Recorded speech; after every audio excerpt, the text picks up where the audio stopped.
namanya. Nah, jadi salah besar kalau orang mengatakan ayo pada ibadah, nggak usah belajar ilmu agama, kalau semakin rajin ibadah akan diberikan oleh Allah Taala ilmu agama.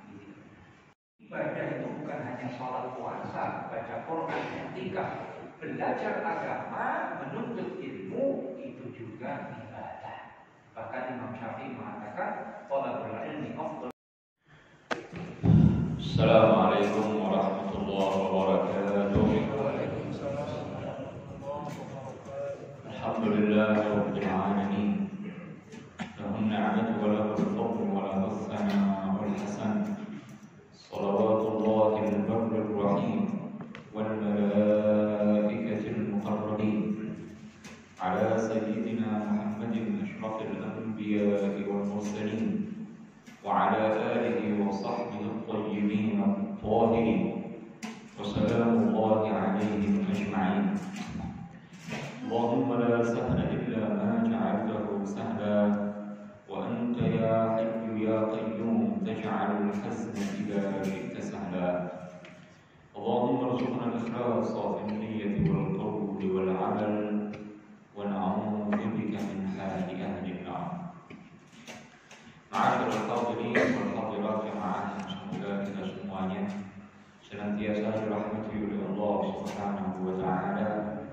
Puji syukur senantiasa kita panjatkan kepada Allah, salawat dan salam semoga tercurahkan kepada baginda Rasulullah, keluarganya, para sahabatnya, dan orang-orang yang senantiasa hidup dan patuh menjalankan ajaran agama.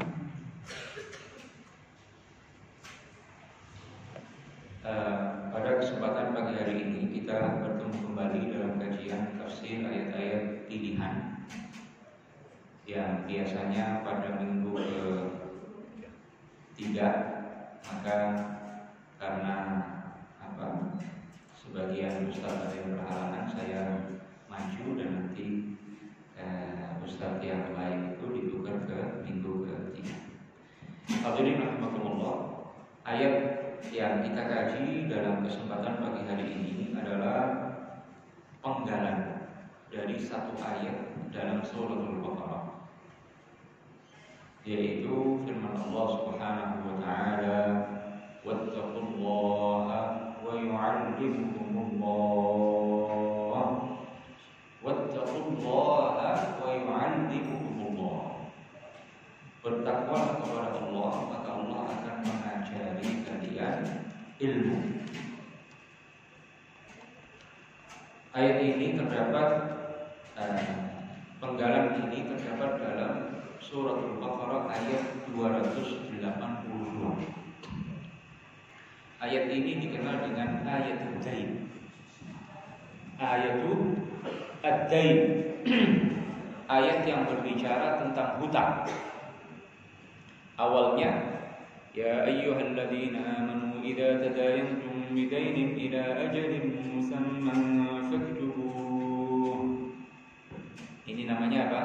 Ayatul dain, ayat yang membahas tentang masalah hutang piutang. Ini ayat paling panjang dalam Al-Qur'an. Bapak Ibu sekalian, ayat yang paling panjang dalam Al-Qur'an, satu ayat yang paling panjang dalam Al-Qur'an, ayat 282 dalam surah Al-Baqarah. Satu halaman persis. Satu halaman. Kalau kita buka mushaf nanti akan ketemu satu halaman. Satu halaman satu ayat. Ayat 282 dalam Al-Quran yang dikenal dengan ayatul dain. Ya ayyuhalladzina amanu idza tadayantum bidainin ila ajalin musamman faktubuh. Nah, di akhir ayat ini Allah Ta'ala menegaskan wattaqullaha wa yu'allimukumullah wallahu bikulli syai'in 'alim. Dan bertakwalah kepada Allah, maka Allah akan mengajari kalian, akan menganugerahkan kepada kalian ilmu. Wallahu bikulli syai'in 'alim. Allah Ta'ala Maha mengetahui segala sesuatu. Surah Al-Baqarah ayat 282. Itu ayat yang paling panjang dalam Al-Quran. Kalau surat paling panjang dalam Al-Quran surat apa, Bu? Apa?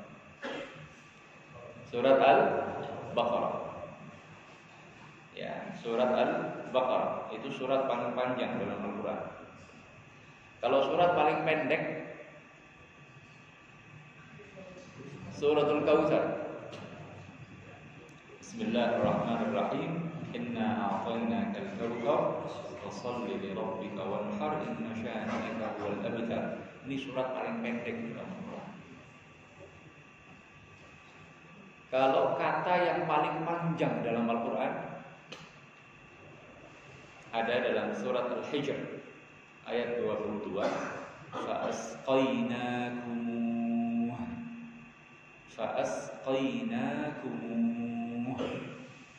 Ini paling kalimat kata paling panjang dalam Al-Quran. Wa arsalna riyaha lawaqih fa'anzalna minas samaa'i ma'an fa'asqainakum wa ma antum lahu bikhazinin fa'asqainakum. Ini ayat kata paling panjang dalam Al-Quran. Al-Quran ada berapa surat, Pak? 114 surat. Bismillah disebut berapa kali? 114 kali. Karena dalam setiap surat Al-Quran disebutkan ayat pertama adalah Bismillahirrahmanirrahim, kecuali surat At-Taubah, surat Al-Bara'ah. Tetapi dalam surat An-Naml Bismillah disebutkan 2 kali, di awal surat sama di dalam suratnya. Surat An-Naml ketika Nabi Sulaiman berkirim surat kepada Bilqis, beliau menulis innahu min Sulaiman wa innahu bismillahirrahmanirrahim. Ini wawasan umum saja. Innahu min Sulaiman wa innahu bismillahirrahmanirrahim. Wawasan umum berkaitan dengan Al-Quran. Surat paling panjang Suratul Baqarah, surat paling pendek Suratul Kautsar. Ayat yang paling panjang ya, ayat Ad-Dain 282 Al-Baqarah. Ya, kata yang paling panjang dalam Al-Quran fa'asqainakum, surat Al-Hijr. Dalam Al-Quran ada 114 surat. Bismillahirrahmanirrahim juga disebut 114 kali. Karena meskipun surat Al-Bara'ah, surat At-Taubah di awalnya tidak disebutkan Bismillahirrahmanirrahim, tapi dalam surat An-Naml Bismillah disebutkan 2 kali di awal surat sama di dalam suratnya. Kembali kepada ayat Ad-Dain. Wattaqullaha wa yu'allimukumullah. Wattaqullaha wa yu'allimukumullah. Ayat ini sering disalahpahami oleh sebagian kalangan yang mengaku sebagai sufi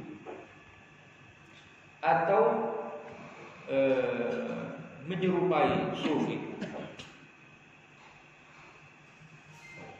Apa kata mereka? Ayat ini katanya menunjukkan bahwa kita ibadah aja, nggak usah belajar agama. Kita ibadah aja, katanya nggak usah belajar agama. Ntar semakin rajin ibadah akan diberikan ilmu oleh Allah Subhanahu wa Ta'ala. Ya, katanya apa? Wattaqullaha wa yu'allimukumullah, disalahpahami. Katanya kita ibadah aja udah, sholat, wajib, sunnah, ya, zikir, baca Quran, i'tikaf, pokoknya ibadah aja, nggak usah belajar ilmu agama. Nanti juga akan diajari ilmu agama oleh Allah. Ini pemahaman yang keliru, ya. Dan ini sudah lama sebagian kalangan menyuarakan seperti ini, dan ini disindir dibantah oleh Al-Imam Abu Hayyan dalam kitab tafsir beliau Al-Bahrul Muhit. Saat beliau menjelaskan makna ayat ini, kata beliau, wa katsiran ma yatamassal bihadhihi, sering sekali ayat ini dibawa-bawa oleh ba'du al-mutatawwi'ati min as-sufiyah, oleh sekelompok ahli ibadah dari kalangan para sufi, artinya orang-orang yang ngaku sebagai sufi, alladzina yatajafawna 'an al-ishtighal bi'ulum asy-syari'ah, yang menjauhi untuk menyibukkan diri dengan ilmu-ilmu syar'i. Ya, jadi pengennya ibadah tapi tidak mau belajar ilmu agama. Minal fiqhi wa ghairihi, baik itu ilmu fikih atau lain.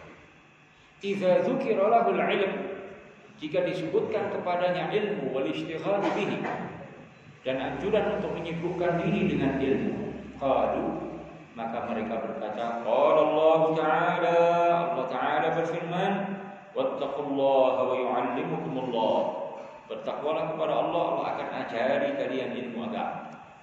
Kata Abu Hayyan, wa min aina tu'rafut taqwa, bagaimana orang tahu makna takwa dan bisa menjalani proses takwa kalau tidak belajar ilmu agama? Wa hal tu'rafu illa bil 'ilm, bukankah takwa itu tidak bisa diketahui, tidak bisa dicapai kecuali dengan mempelajari ilmu agama? Bapak Ibu sekalian, ini siapa yang menyinggung dan membantah, mengemukakan bantahan terhadap sebagian kalangan yang menjauhi ilmu agama, kalau dibilang ayo belajar ilmu agama, ya, dan seterusnya, mereka mengatakan qala Allah Ta'ala wattaqullaha wa yu'allimukumullah, bertakwalah kepada Allah, Allah akan ajari kalian ilmu agama. Dibantah, wa min aina tu'rafut taqwa wa hal tu'rafu illa bil 'ilm, bagaimana takwa itu bisa diketahui, bisa diupayakan, bisa dicapai, ya, bukankah itu dengan ilmu? Bukankah itu dengan mempelajari ilmu agama dan mengamalkannya? Bala, ya. Ya, tidak akan seseorang mencapai tingkatan muttaqin, mencapai tingkatan hamba Allah yang bertakwa, kecuali dengan mengamalkan ilmu agama, mempelajari ilmu agama terlebih dahulu, ya, lalu mengamalkannya, baru orang bisa mencapai tingkatan takwa. Ya, seandainya ya, orang di dunia ini tugasnya katanya ibadah tanpa ilmu, lalu untuk apa Nabi Shallallahu Alaihi Wasallam capek-capek menjelaskan ilmu agama dari beliau diangkat jadi nabi sampai beliau meninggal? Kenapa Nabi mengirimkan dai-dai para sahabat ke daerah-daerah? Untuk apa? Untuk mengajari mereka ilmu agama. Untuk apa Nabi Shallallahu Alaihi Wasallam bersabda, "Talabul ilmi fardhun 'ala kulli muslim." Menuntut ilmu agama yang pokok itu wajib bagi setiap muslim, laki-laki maupun perempuan. Ya, seandainya menuntut ilmu agama bukan hal yang penting, bukan hal yang dianjurkan, kenapa Allah Ta'ala dalam Al-Quran berfirman, "Yarfa'illahu alladhina amanu minkum walladhina utul ilma darajat." Allah Ta'ala akan mengangkat derajat orang-orang yang beriman dan berilmu di antara kalian, melebihi derajat orang-orang yang beriman namun tidak berilmu. Kenapa Allah Ta'ala memuji, ya, dalam Al-Quran para ulama dengan menegaskan innama yakhshallaha min ibadihi ulama, sesungguhnya orang-orang yang benar-benar takut kepada Allah di antara para hambanya adalah para ulama, orang-orang yang berilmu. Seandainya ilmu itu tidak penting, kenapa Nabi bersabda al-ulama'u dunia. Para ulama itu adalah para pewaris para nabi. Ya, seandainya ilmu itu tidak penting, kenapa ilmu agama menjadi warisan Nabi kita Muhammad SAW dan para nabi para rasul yang lain? Ya, Nabi SAW tidak pernah mewariskan harta benda, tidak pernah mewariskan istana. Ya, Nabi mewariskan ilmu agama. Ya, jadi ilmu agama warisan para nabi dan para rasul alaihi wassalatu wassalam. Hadirin hadirat rahimakumullah. Jadi dengan demikian tidak benar anggapan sebagian kalangan yang mengira makna ayat ini yang penting ibadah. Ya, ntar juga dapat ilmu. Ya benar. Ini anggapan yang keliru. Kemudian ibadah itu sendiri membutuhkan ilmu. Ibadah itu membutuhkan ilmu. Memang Allah Ta'ala berfirman, "Wa ma khalaqtul jinna wal insa illa liya'budun." Aku tidak menciptakan manusia dan jin kecuali untuk aku perintahkan mereka agar beribadah kepada aku. Memang ibadah itu diperintahkan oleh Allah. Cuman ibadah itu harus didasari dengan ilmu. Ya, tanpa ilmu ibadah tidak sah. Tanpa ilmu ibadah tidak sah. Ya, bagaimana orang bisa mengerjakan kewajiban sholat atau melakukan sholat sunnah kalau tidak tahu tata cara sholat? Bagaimana orang akan sholat dengan sah kalau tidak tahu rukun-rukun sholat dan syarat-syarat sahnya sholat serta hal-hal yang membatalkan sholat? Bahkan sebelum itu, bagaimana orang sholatnya sah kalau tidak memenuhi syarat-syarat sahnya sholat? Salah satu syarat sahnya sholat bersuci. Kalau orang tidak tahu cara wudhu yang benar, cara mandi besar yang benar, cara menghilangkan najis yang benar, bagaimana bisa memenuhi salah satu syarat sahnya sholat? Suci dari hadas dan najis. Ya, suci dari hadas dan najis. Kalau salah satu syarat sahnya sholat suci dari hadas dan najis tidak dipenuhi, otomatis sholatnya tidak sah. Makanya dalam hadis yang sahih Nabi bersabda, "At-tuhur syatrul iman." Bersuci itu bagian yang terpenting, salah satu bagian yang penting dari iman. Sebagian ulama mengatakan ini menunjukkan kedudukan bersuci yang tinggi dalam Islam. Ya, apalagi Allah Ta'ala menegaskan, "Innallaha yuhibbut tawwabina wa yuhibbul mutatahhirin." Allah mencintai orang-orang yang bertaubat dan orang-orang yang bersuci. Ini menunjukkan bahwa bersuci kedudukannya dalam Islam tinggi. Ya, itu bersuci dari hadas dan najis salah satu syarat sahnya sholat. Kalau tidak ngerti tentang bersuci, bagaimana sucinya benar, bagaimana dia suci dari hadas dan najis, bagaimana memastikan bahwa dia telah memenuhi salah satu syarat sahnya sholat, yaitu suci dari hadas dan najis. Kalau orang tidak tahu kapan masuk keluarnya waktu sholat, gimana sah sholatnya? Padahal Allah Ta'ala telah menegaskan, "Inna sholata kanat 'alal mu'minina kitaban mawquta." Salat itu adalah kewajiban bagi orang-orang mukmin, mawquta, kewajiban yang telah ditentukan oleh Allah waktunya masing-masing. Entar salat zuhur jam 10 pagi, tidak sah. Meskipun orang 1000 tahun sholat zuhur jam 10 pagi di Indonesia, tidak akan sah. Meskipun 1000 tahun. Ya, orang sholat asar jam 2 siang tanpa uzur. Sholat maghrib jam 4 sore tanpa uzur. Sholat isya jam 6 sore. Ya, sholat subuh jam 12 malam. Nah, yang begini meskipun sholat 1000 tahun tidak akan sah, apalagi diterima oleh Allah. Nah, di sini kita pahami bahwa ibadah itu sendiri butuh kepada ilmu. Baca Quran, ibadah apa ibadah? Butuh ilmu. Nah, kalau nggak mau belajar ngaji sama seorang guru yang belajar kepada guru sebelumnya yang ahli di bidang qiraatul Quran, ya, dia tidak akan sah baca Qurannya, tidak akan diterima oleh Allah.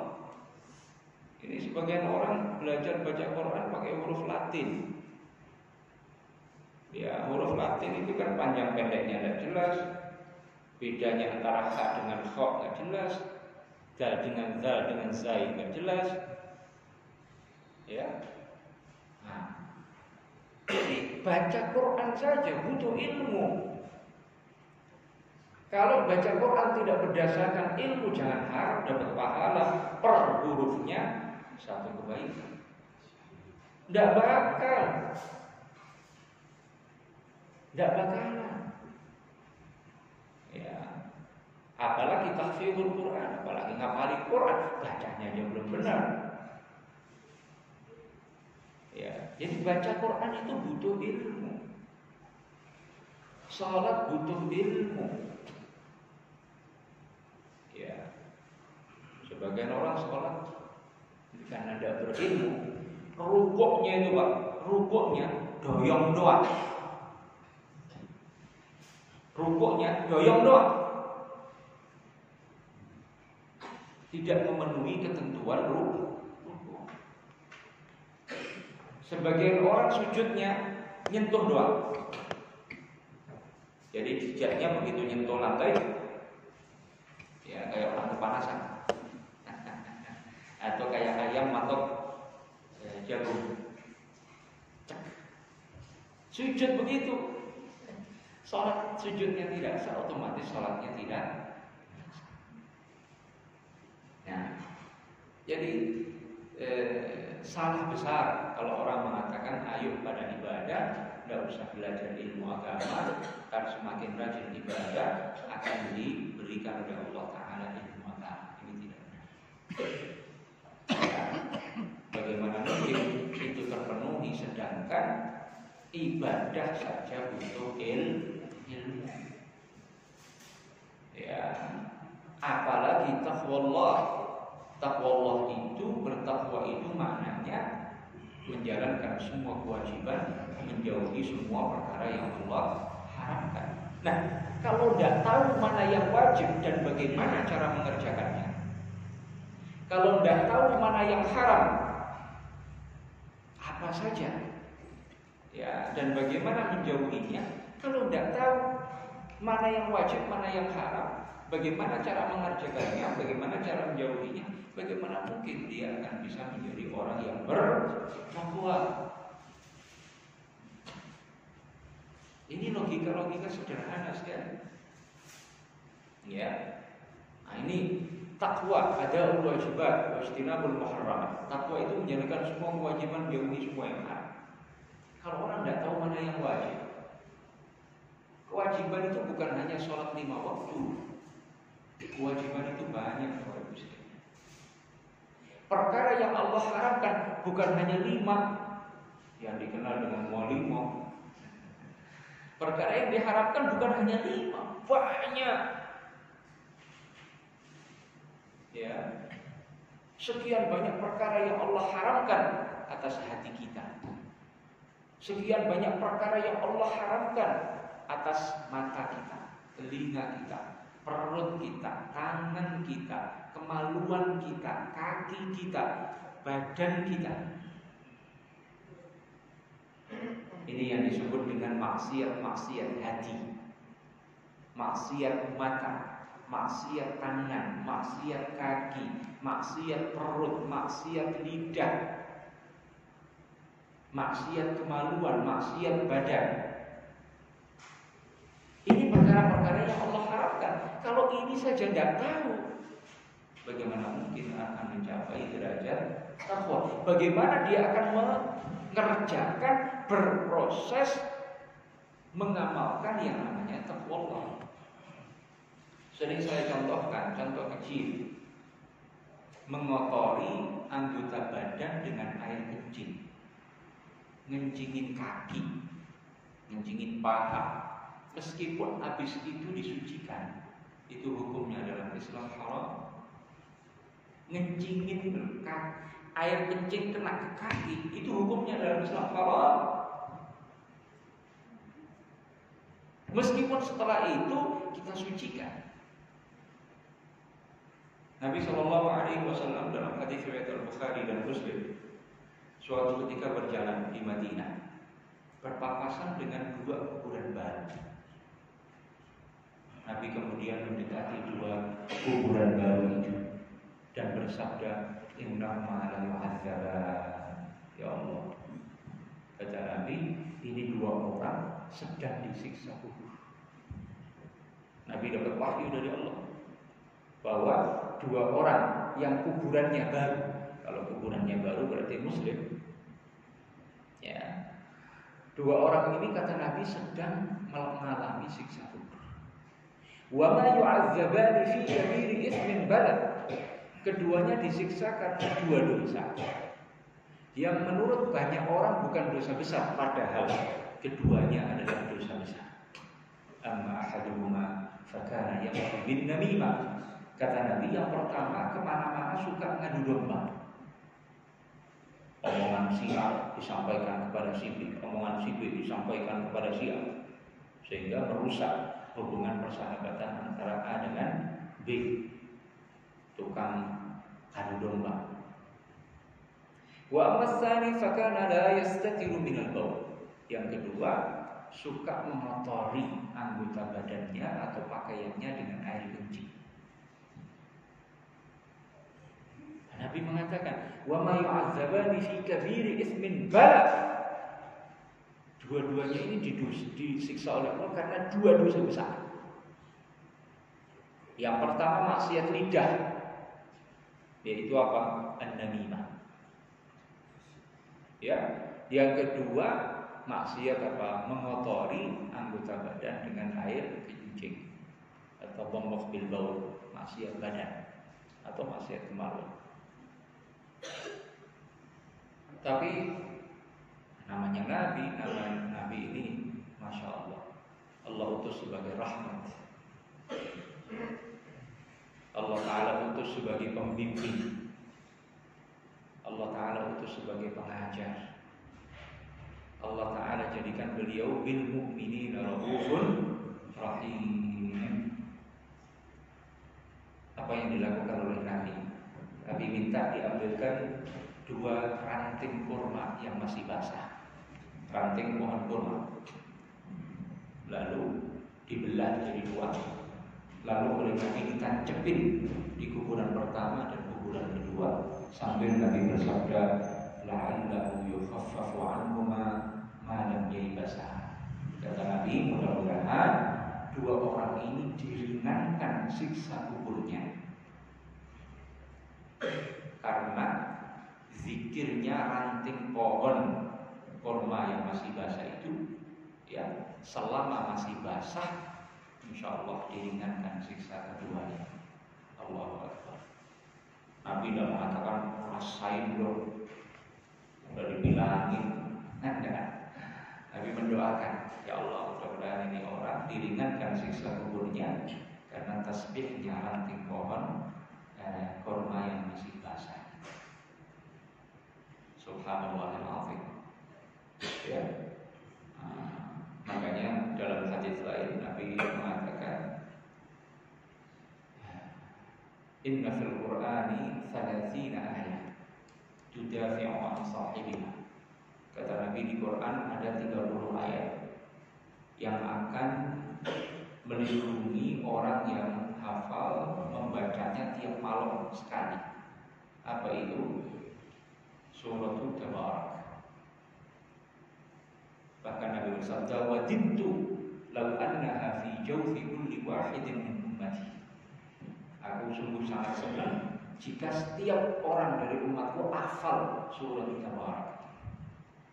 Yang ingin selamat dari siksa kubur, jauhi dosa-dosa tadi. Perbanyak baca Suratul Tabarak minimal setiap malam sekali. A'udzubillahi minasyaitonir rajim. Bismillahirrahmanirrahim. Tabarakalladzi biyadihi al-mulku wa huwa 'ala kulli syai'in qadir. Alladzi khalaqal mauta wal hayata liyabluwakum ayyukum ahsanu 'amala wa huwal 'azizul ghafur. Yang mau baca surat ini tiap malam belajar dulu. Belajar bacanya dulu, enggak usah izin. Belajar dulu cara bacanya. Jangan main baca sendiri, belajar dulu. Nanti guru yang benerin, kamu bacanya yang ini kurang pas, yang ini kurang pas, yang ini pendek ya, yang ini baca panjang, panjangnya sekian. Ini hurufnya ini, bukan ini. Jangan diganti-ganti hurufnya. Nah kalau tidak belajar Bapak Ibu sekalian, belajar sendiri, dikoreksi sendiri, murid dia, guru dia. Jadi karena ada sebagian orang muter kaset, ya dia posisikan dirinya sebagai guru, sebagai murid, sekaligus sebagai guru. Nah kalau kita baca sendiri ya pasti merasa benar semuanya, pasti merasa benar semuanya bacaan kita. Tapi kalau yang dengerin guru, nah kita baru tahu nanti yang ini kurang pas, yang ini tidak benar, yang ini perlu diperbaiki. Capek, ya capek mau dapat pahala, mau ibadah kok tidak mau capek bagaimana? Ya capek dulu belajar agama, belajar cara baca Al-Quran, capek dulu iya. Nah, tapi kan bukan capek perlu bertahun-tahun, kagak. Belajar surat Tabarak, apalagi Yasin yang tiap malam Jumat dibaca, belajar dulu cara baca Yasin yang benar biar dapat pahala sempurna. Ya, belajar dulu cara bacanya yang benar. Gak usah malu. Sahabat aja pada belajar Quran pas tua. Kenapa? Masuk Islamnya sudah tua. Para sahabat yang masuk Islamnya sudah tua banyak Bapak sekalian. Ya, sahabat sampai meninggal yang belum khatam Quran banyak. Karena memang belajar baca Al-Quran itu bukan fardu ain, kecuali belajar suratul Fatihah itu fardu ain. Selain suratul Fatihah bukan fardu ain, hukum belajarnya. Ya. Apalagi menghafal. Hafal Quran di seluruhnya fardu kifayah hukum, bukan fardu ain. Ya. Jadi orang sampai mati belum khatam Quran tidak dosa, tidak dosa. Nah, tapi yang menghilangkan kesempatan pahala yang besar. Kalau mau memperoleh pahala yang besar, khatamkan Quran berkali-kali. Tapi belajar dulu, khatamkan Quran dulu ketika belajar kepada seorang guru. Belajar itu sampai khatam. Tidak khatam juga nggak apa-apa, tapi jangan dikhatami nanti. Yang udah dipelajari itu yang dibaca. Kita sudah belajar Yasin, udah baca Yasin aja, udah jangan belum belajar. Tidak apa-apa. Ya, kita udah belajar Yasin, Tabarakar Rahman, alhamdulillah. Waqi'ah, alhamdulillah. Kita baca. Kita sudah belajar juz 30 dari awal sampai akhir, alhamdulillah. Kita belajar, kita baca. Baru itu dapat pahala. Ada proses belajar, kemudian dibetulin, dikoreksi oleh guru, diperbaiki, lalu dipraktekkan bacanya. Nah, baca Quran aja lo butuh ilmu. Baca Quran saja butuh ilmu, apalagi yang lain. Ya, Lalu apa makna yang benar dari ayat ini? Wattaqullaha wa yu'allimukumullah. Maknanya belajar ilmu agama yang pokok. Ilmu agama yang pokok itu yang menjelaskan kewajiban semuanya apa saja, bagaimana cara mengerjakannya. Yang menjelaskan perkara yang Allah haramkan semuanya. Ya. Lalu apa? Amalkan. Yang wajib kerjakan, yang haram jauhi. Kalau sudah dilaksanakan yang wajib semuanya, yang haram semuanya sudah dijauhi dalam tempo sekian lama, maka orang sudah mencapai derajat takwa. Saat orang sudah mencapai derajat muttaqin, Allah Ta'ala akan berikan kepadanya al-ilmul ladunni. Ilmu laduni, yang biasa orang bilang ilmu laduni. Al-ilmul laduni, ilmu yang diperoleh tanpa belajar kepada seorang guru. Ilmu yang Allah limpahkan di hati seorang hamba. Seperti apa? Ilmu takwil mimpi. Ilmu takwil mimpi itu gak ada sekolahnya, gak ada belajarnya ke guru, gak ada. Tapi Allah limpahkan di hati seorang hamba yang saleh. Mimpi ini maknanya begini, mimpi ini maknanya begini. Bisa juga salah takwilnya. Namanya bukan nabi, bukan rasul, bisa salah takwilnya. Beda kalau seorang nabi atau seorang rasul. Allah Ta'ala berikan Nabiullah Yusuf ilmu takwil mimpi. Ya, Nabi Yusuf di akhir hidup beliau mengatakan, Rabbi qad ataitani minal mulk wa 'allamtani min ta'wilil ahadits fatiras samawati wal ardh anta waliyyi fid dunya wal akhirah tawaffani musliman wa alhiqni bis salihin. Beliau diajari oleh Allah takwil mimpi. Sekian banyak sahabat Allah Ta'ala ajari takwil mimpi. Itu tidak pakai belajar. Allah kasih pengetahuan kepada seorang hamba yang saleh tentang takwil mimpi. Ilmu dirayatil huruf, ilmu tentang strategi perang. Sayyidina Umar ahli di bidang itu. Apa Sayyidina Umar pernah sekolah militer? Kagak.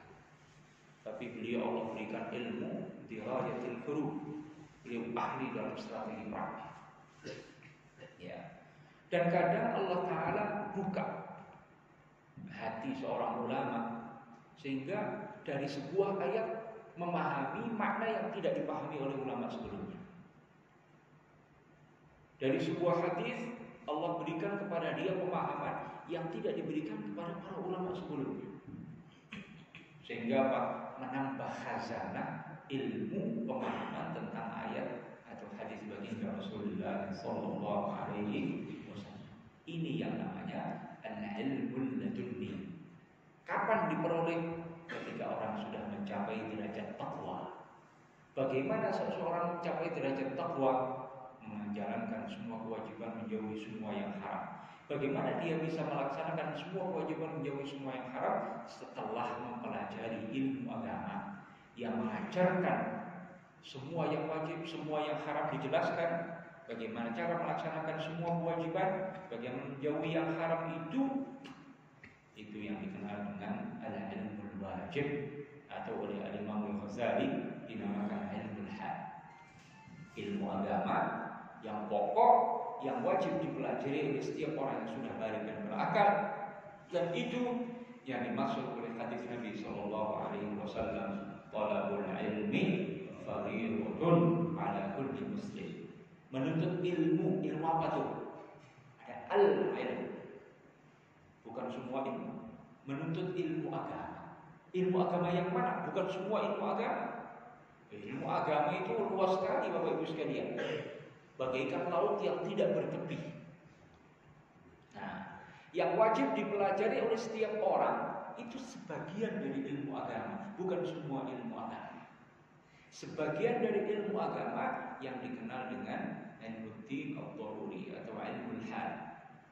Tadi Al-Ghazali menamakan ilmu Al-Imam Abdullah bin Arabi Al-Haddad dalam kitab An-Nasaih Ad-Diniyah menamakannya al-ilm al-wajib, ilmu yang wajib dipelajari oleh setiap orang yang sudah balik dan berakal, apapun status sosialnya, ya, apapun status keluarganya.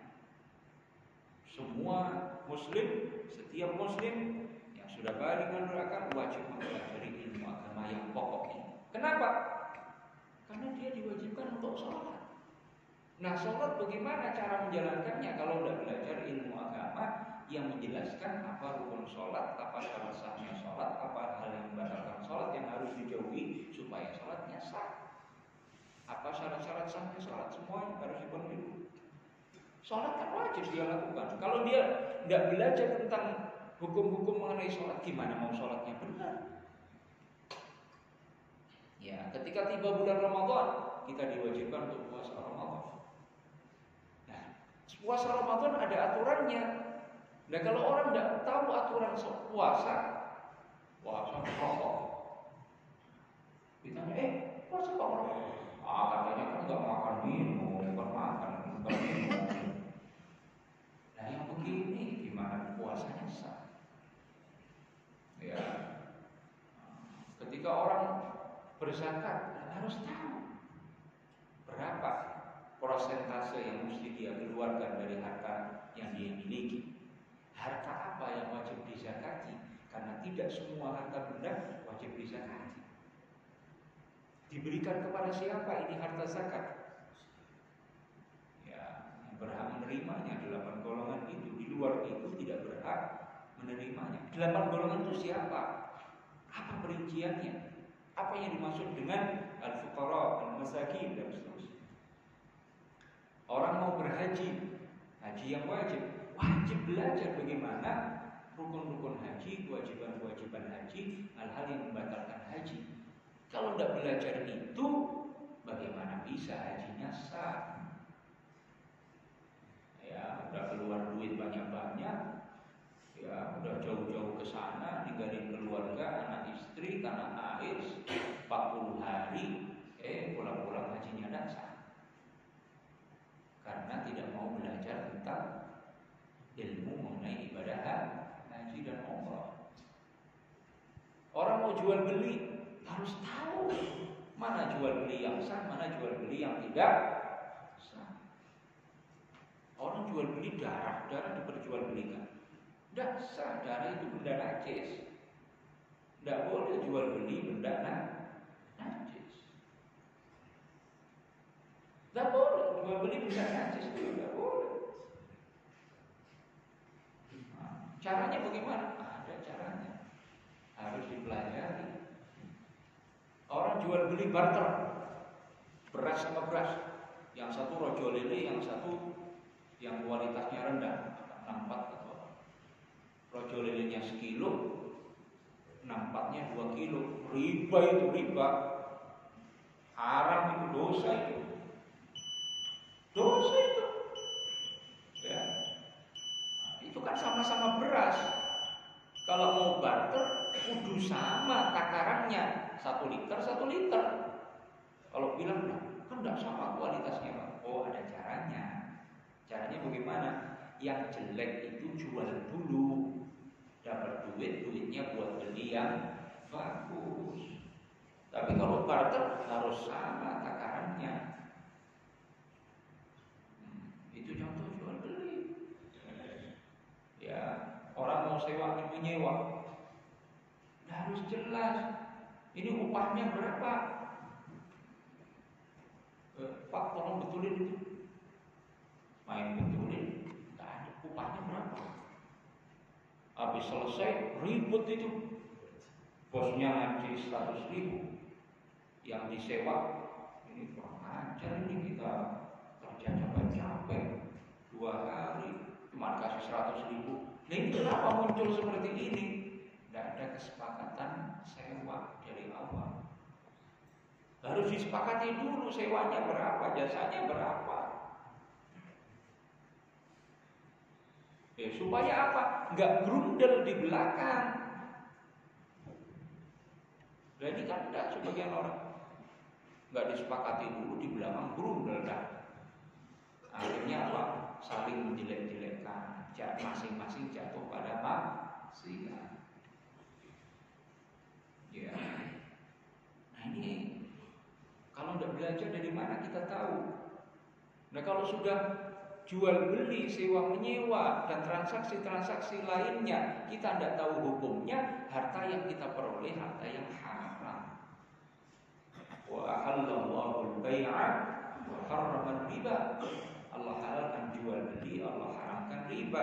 Jual beli yang halal ada aturannya, riba ada penjelasannya. Nah ini contoh saja. Ya, nah ini Bapak Ibu sekalian. Jadi ilmu agama yang dipelajari wajib dipelajari oleh setiap orang yang sudah balik dan tidak banyak. Tidak banyak. Ya, secara umum dibagi menjadi dua. Wajib dipelajari seketika orang balik dan berakal. Ilmu tentang hukum-hukum mendasar mengenai bersuci, hukum-hukum mendasar mengenai sholat, hukum-hukum mendasar mengenai puasa Ramadan. Bagi yang mau berzakat, bagi yang berkewajiban zakat, hukum-hukum mendasar tentang zakat yang wajib dia bayarkan. Bagi orang yang mau berhaji berumrah, wajib dipelajari hukum-hukum mendasar tentang haji dan umrah. Bagi yang jual beli, bagi yang mau nikah, wajib belajar tentang aturan-aturan agama mengenai hal itu. Ya. Mau melakukan aktivitas apapun harus belajar agama tentang masalah itu. Kemudian mengetahui yang kewajiban-kewajiban hati, maksiat-maksiat hati, lalu maksiat-maksiat anggota badan, terakhir tentang tata cara bertaubat ketika orang terjatuh pada perbuatan maksiat. Itu saja ilmu agama yang wajib dipelajari. Itu saja oleh setiap orang yang sudah balik dan berakal, yang fardhu ain. Ya, ini kitab Ta'limul Muta'allim. Ini kitab mendasar, ya, yang diajarkan di semua pesantren-pesantren salaf. Ya, saya bacakan apa yang dikatakan oleh pengarang kitab Ta'limul Muta'allim. Kata beliau, wa yuftaradu 'ala al-muslimi talabu 'ilmi ma yaqa'u lahu fi halihi fa innahu la budda min as-shalah. Diwajibkan bagi seorang muslim menuntut ilmu agama yang dia butuhkan dalam keadaannya, dalam kondisinya. Apa itu? Fa innahu la budda lahu min as-shalah. Kan dia wajib melaksanakan salat 5 waktu. Fa yuftaradu 'alaihi, maka diwajibkan baginya ilmu ma yaqa'u lahu fi salatihi, mengetahui apa yang akan dia kerjakan dalam salatnya bi qadri ma yu'addi bihi fardhu shalah, dengan sekira cukup untuk melaksanakan kewajiban salat. Wa yajibu 'alaihi bi qadri ma yu'addi bihi al-wajib. Wajib baginya sekadar untuk menjalankan kewajiban. Jadi hukum-hukum tentang salat misalnya banyak sekali Bapak Ibu sekalian. Rincian dan rincian banyak sekali. Yang wajib dipelajari yang untuk ngerjain saja, rukun-rukunnya, syarat-syarat sahnya, yang wajib dijauhi supaya tidak batal sholatnya, itu saja. Nah, kalau semuanya ya banyak sekali, sunnah-sunnahnya banyak sekali. Yang wajib hanya yang untuk sekiranya ngejalanin kewajiban itu secara sah. Li'anna ma yatawassalu bihi ila iqamatil fardh yakunu fardhan. Karena sarana untuk melaksanakan yang wajib hukumnya wajib. Wa kadzalika fi shaum, demikian pula tentang ibadah puasa, wajib dipelajari hukum-hukumnya sekiranya dia bisa menjalankan kewajiban ibadah puasa. Wa zakati in kana lahu mal, begitu juga tentang zakat jika dia punya harta yang wajib dizakati. Wal haji in wajabat alaihi, haji kalau wajib dia kerjakan. Wa kadzalika fil buyu', demikian pula hukum-hukum tentang jual beli in kana yatjaru, kalau memang dia sibuk dagang, sibuk jual beli, maka dia wajib pelajari tentang itu. Ini kitab Kiai Hasyim Asy'ari, Adabul 'Alim wal Muta'allim. Adab ulama, adab seorang pelajar ilmu agama. ada adabnya, ada kode etiknya, ada aturannya, ada tata caranya. Di antaranya yang beliau sampaikan, ketika seseorang memulai menuntut ilmu, ya, apa ilmu yang harus dia prioritaskan? Apa ilmu yang pertama kali, ya, wajib dia pelajari lebih dulu sebelum ilmu-ilmu yang lain? Ilmu yang jadi prioritas itu ilmu apa? Ilmu yang harus didahulukan untuk dipelajari sebelum ilmu-ilmu yang lain. Ilmu agama ini kan banyak sekali, bagaikan laut yang tidak bertepi, nggak ada pantainya. Apa kata beliau? Fi adabil muta'allim, al-bab ar-rabi' fi adabil muta'allim fi durusihi. Bab keempat, adab seorang penuntut ilmu agama dalam pelajaran-pelajarannya. Wa fihi 13 naw'an min al-adab. Ada 13 adab. Al-awwal, yang pertama, an yabda'a bi fardhi 'ainihi, memulai menuntut ilmu agama yang hukumnya fardhu 'ain. Fa yuhassilu awwalan, maka dia peroleh, dia upayakan pertama kali arba'at ulum, 4 ilmu. Pertama, ilmu dzatil 'aliyyah, ilmu tentang zat Allah, ilmu tauhid, lebih dulu dipelajari. Wa yakfihi an ya'taqida annaha mawjudatun qadimatun baqiyatun munazzahatun 'anil naqais muttasifatun bi sifatil kamalat. Cukup dia yakini bahwa Allah itu ada, zatnya tanpa permulaan, maha suci, tanpa permulaan, kekal tanpa penghabisan, maha suci dari segala sifat kekurangan, bersifat dengan segala sifat kesempurnaan. Wa ilmu sifat, ilmu tentang sifat-sifat Allah. Wa yakfihi an ya'taqida anna dzatal 'aliyyah muttasifatun bil qudrati wal iradati wal 'ilmi wal hayati was sam'i wal basari wal kalam. Cukup dia yakini, dia ketahui bahwa zat Allah bersifat dengan qudrah, iradah, ilmu, hayat, sama', basar, kalam, sifat 20 itu. Wa in zada barahinaha, jika dia pelajari juga dalil-dalilnya, minal kitab wa sunnah, dari Al-Quran dan sunnah, fahuwa kamalul ilm, maka itu ilmu yang sempurna. Nah, kalau tidak belajar ilmu zat wa sifat, ilmu tauhid, kayak yang viral sekarang, mengatakan Allah lemah. Padahal semua orang Islam, dari yang paling bodoh yang sampai paling alim, semua tahu bahwa Allah itu maha kuasa. Allah itu disifati dengan maha kuat, maha kuasa.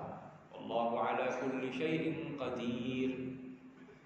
Innallaha huwar razzaqu dzul quwwatil matin. Maha kuat, maha kuasa.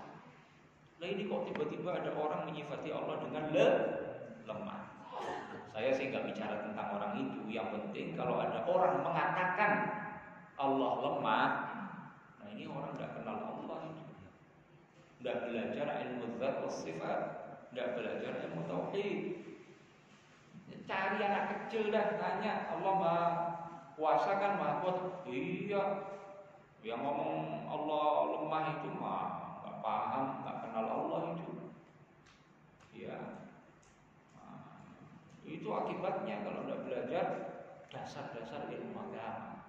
Ya.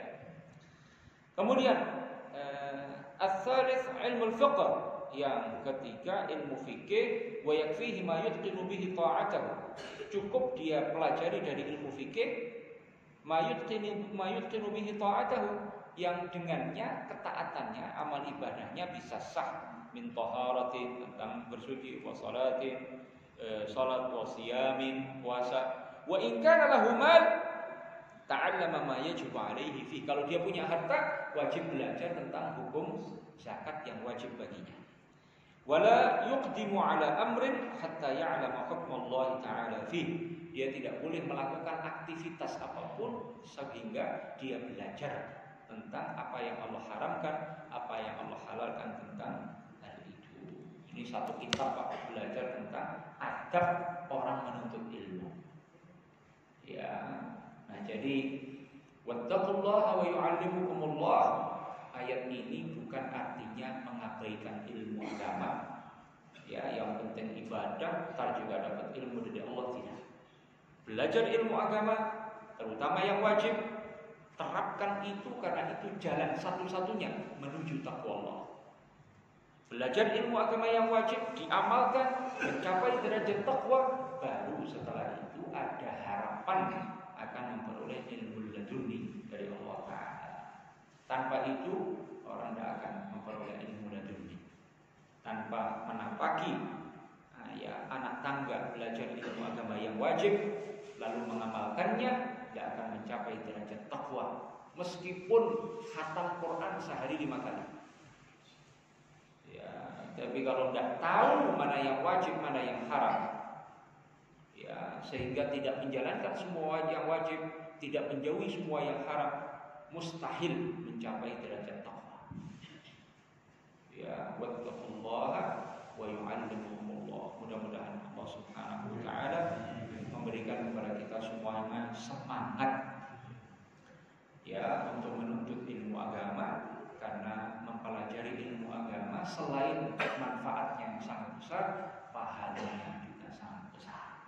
Kita hadir nih, duduk di majelis ilmu ini namanya belajar agama. Ini pahalanya besar Bapak Ibu sekalian. Ibadah itu bukan hanya sholat, puasa, baca Quran, i'tikaf. Belajar agama, menuntut ilmu itu juga ibadah.